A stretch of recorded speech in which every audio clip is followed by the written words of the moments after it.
Vamos a empezar entonces a ver las hormonas glándula por glándula. No le presté mucha atención a esto que es unidad 12 y 13 porque esto era cuando era fisiología 2. Son otras unidades. Pero vamos a ver las pancreáticas y las tiroideas. Y después vamos a ver las corticoides y las del metabolismo fosfocálcico. Vamos a tratar de ser lo más breve posible. Voy a tratar de ser lo más breve posible. Vamos con el páncreas. ¿Qué tenemos que saber del páncreas? ¿Qué tienen que estudiar ustedes? La anatomía, ubicación, relaciones. Lo que yo les voy a contar en este pedacito acá, es la histología. Es decir, hay un páncreas exócrino que está lleno de glándulas exócrinas, que se llaman los acinos del páncreas exócrino, y en el medio tiene metidito, por eso dice embutido, los islotes de Langerhans, que son las que van a formar las hormonas. O sea que el páncreas, acá lo pueden ver, el páncreas tiene estos que son glándulas exócrinas, y después acá tiene islotes, los islotes, ¿ok? Estos se pueden distinguir en células A o alfa que producen glucagón, células B o beta que producen insulina, y células D o delta que producen somatostatina. También tenemos unas que forman el péptido P, pero no viene el caso. Vamos con la insulina, importantísima esta hormona. Bien, es producida, dijimos, por la célula beta, y un péptido de 51 aminoácidos. ¿Cuál va a ser su estímulo para la liberación? Esto es lo que tengo que tener en cuenta cuando estudio una hormona. ¿Cuándo se va a estimular la insulina? Cuando hay hiperglucemia. ¿Y cuando hay hiperglucemia? Y después de que hemos comido. Comemos, empieza la digestión y nosotros absorbimos hidratos de carbono, glucosa específicamente, porque para poder absorber, acuérdense que tenemos que llegar a lo más chiquitito posible, que eran los monosacáridos. Entonces, esos monosacáridos, entre ellos la glucosa, va al torrente sanguíneo en gran concentración. Entonces, el estímulo va a ser, para su liberación, va a ser esa hiperglucemia. ¿Eso significa que es algo malo? No, para nada. Porque esta hormona lo que hace es esa glucosa que está circulando por los vasos sanguíneos, meterla dentro de las células para que sea metabolizada, para que se obtenga ATP, para que, por ejemplo, haga, no sé, glucógeno, se puede, no sé, incluso, bueno, producir distintas sustancias, hacer distintas reacciones metabólicas. No me voy a extender.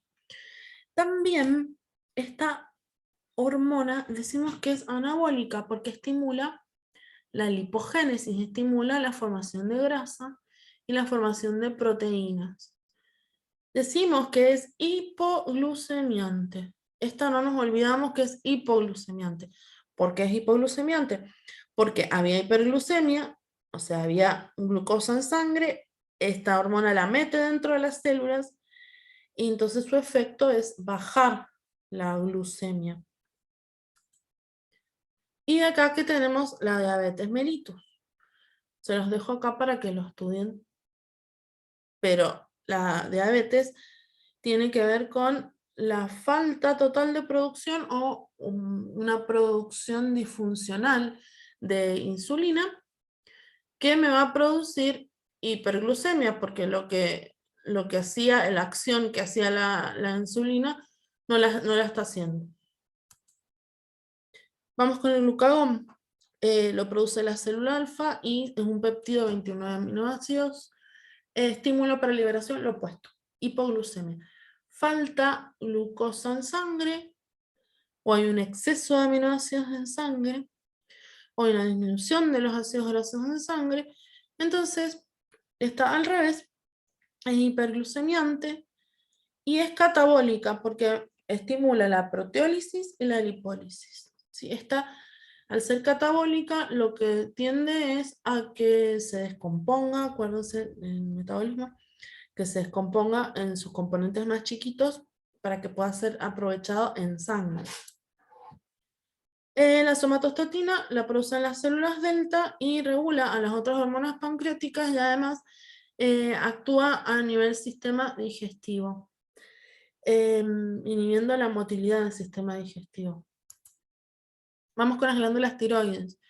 Acá, anatomía. Me tienen que decir, es una glándula impar asimétrica situada en el cuello por encima de la laringe.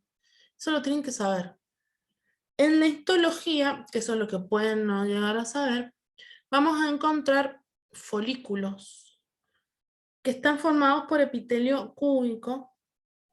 En algún momento vimos este epitelio cúbico, y hay unas células C o células claras que forman calcitonina. Entonces va a haber unos folículos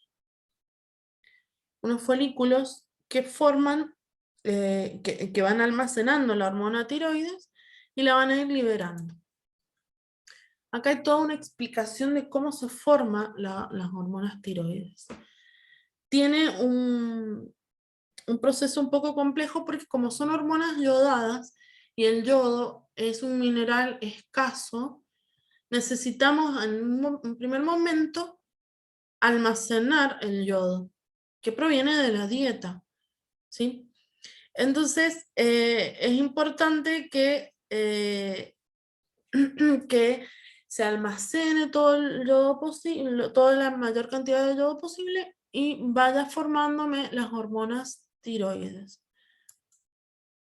Vamos a ver cuáles son las funciones. Acá me dice que es regulada por la TSH. La hormona activa es la T3, que pierde un ion yodo en posición 5'. Y bueno, algo interesante es que tenemos en mayor concentración la T4, que es la prohormona, que tiene poca actividad, pero al estar en mayor concentración tiene un efecto más duradero. Y la T3, que está en menos proporción, pero tiene mayor actividad. Vamos a ver. Efectos. Aumentan el metabolismo basal. ¿Qué era el metabolismo basal? Es lo mínimo indispensable que yo necesito para estar despierto, tranquilito, sentado. O sea, no estoy corriendo ni con ninguna patología. Acuérdense, regulación de la ventilación, metabolismo basal. ¿Y qué sería eso? Bueno, que voy a tener la cantidad de energía suficiente, la cantidad de ATP suficiente para que yo esté despierta, para que yo esté viva, básicamente. Entonces, aumentan el metabolismo basal, regulan la temperatura corporal, tiene un efecto anabólico de las proteínas y colabora con el crecimiento, porque actúa junto con la hormona del crecimiento, es hiperglucemiante, pero tiene una función lipolítica, determina el cierre de las epífisis y participa en la regulación del equilibrio hidroelectrolítico. Tiene muchas funciones. Entonces, estas hormonas por ahí son más fáciles de estudiar sus efectos cuando yo analizo su déficit o su exceso en el hipo y en el hipertiroidismo.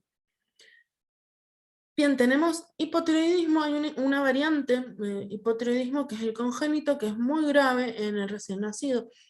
Entonces, una de las cosas que se dosa, la famosa prueba del talón en el recién nacido, es TSH, para ver si tiene hipotiroidismo congénito.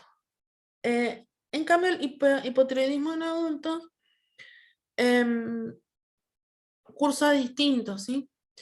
Tenemos bajas concentraciones de T3 y T4 y vamos a encontrar, por ejemplo, alta la TSH. ¿Y qué síntomas tenemos? Están muy relacionados a que si yo tengo T3 y T4 normal imagínense ahora que no tengo la cantidad normal. Entonces, mi metabolismo basal, todo esto que me mantenía despierta, que les decía, baja. La temperatura corporal, la persona tiene frío.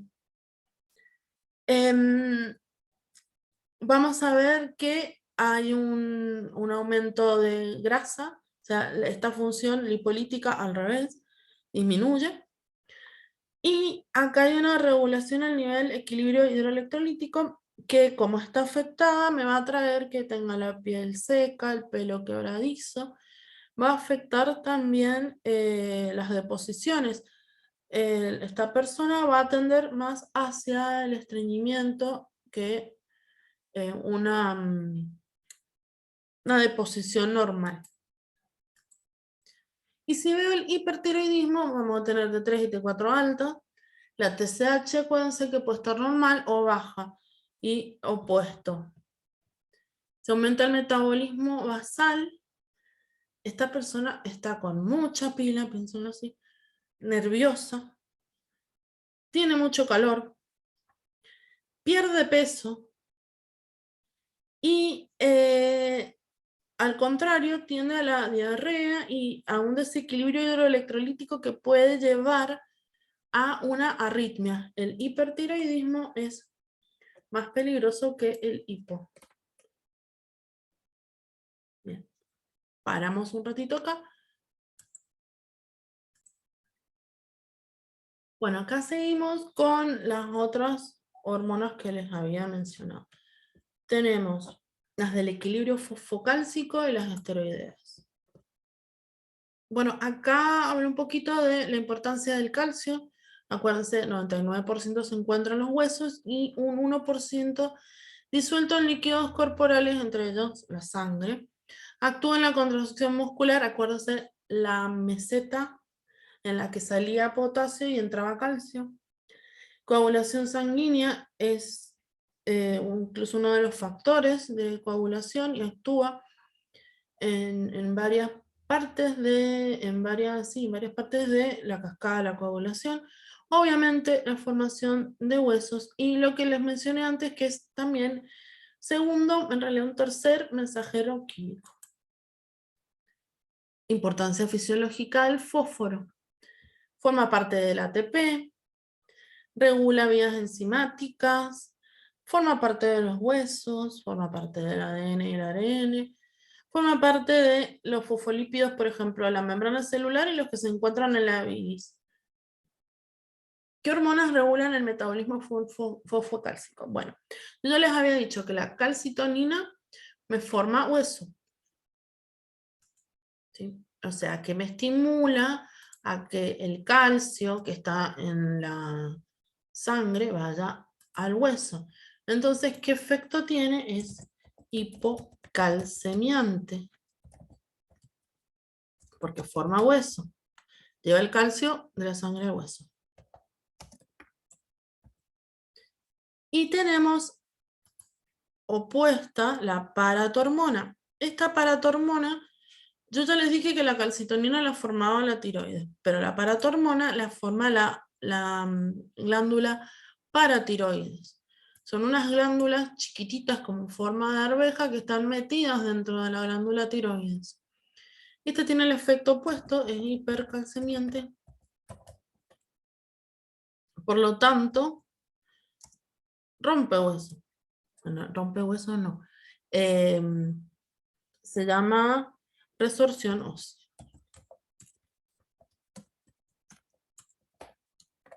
No digan rompe hueso, por favor. ¿Y el calcitriol qué es? El calcitriol es lo que antes se llamaba vitamina D. ¿Y qué hace?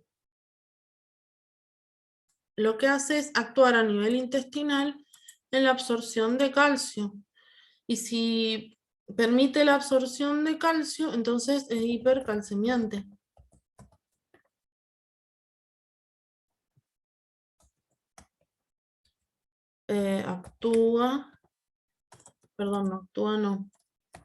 Absorción de calcio.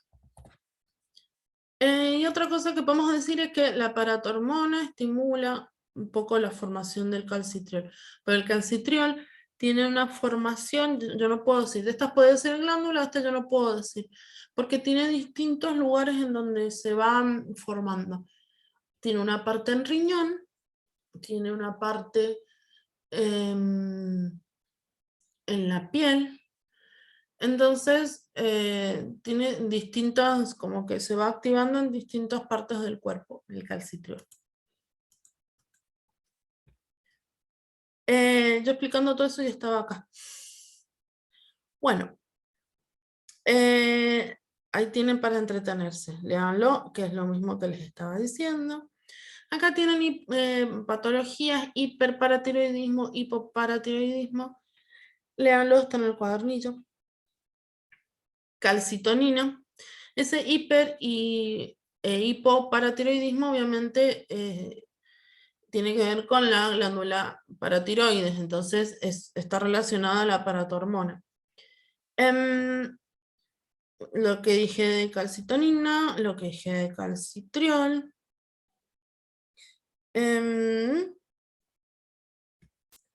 Bueno, acá hablamos de raquitismo en los niños, osteomalacia en los adultos. Vamos con las hormonas esteroides. Calcitriol ya nombrado. Y tenemos las hormonas de la corteza suprarrenal y los esteroides sexuales. Dentro de las hormonas de la corteza suprarrenal vamos a tener los glucocorticoides, los mineralocorticoides y los corticoides sexuales. Yo ya les había contado un poquito que la testosterona, todos teníamos un poquito gracias a la corteza suprarrenal. Bien, acá cuando hablamos de histología de la glándula suprarrenal, vemos que hay una corteza, ya se los dije, pero tiene una zona glomerular, una fasciculada y una reticular, y cada una de estas va a ser la que me forme los tipos de hormonas corticosteroides. Y en la médula van a formarse catecolaminas, que ya hemos dicho que eran adrenalina y noradrenalina. Entonces avancemos. Los mineralocorticoides se forman en la parte glomerular y las más abundantes son aldosterona. Ya se la tienen que saber de memoria, no les voy a decir. La aldosterona y la corticosterona.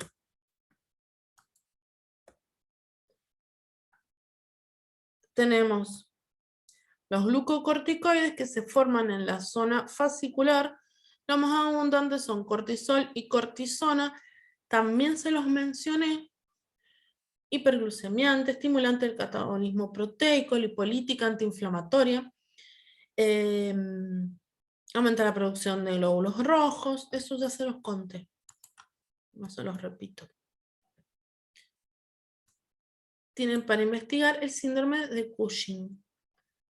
Si todo lo que produce que cuando hay un exceso de cortisol. Todas esas funciones que vimos recién, llevadas al extremo, me producen, yo les dije, por ejemplo, osteoporosis. Bueno, y ahí tienen el síndrome de Cushing.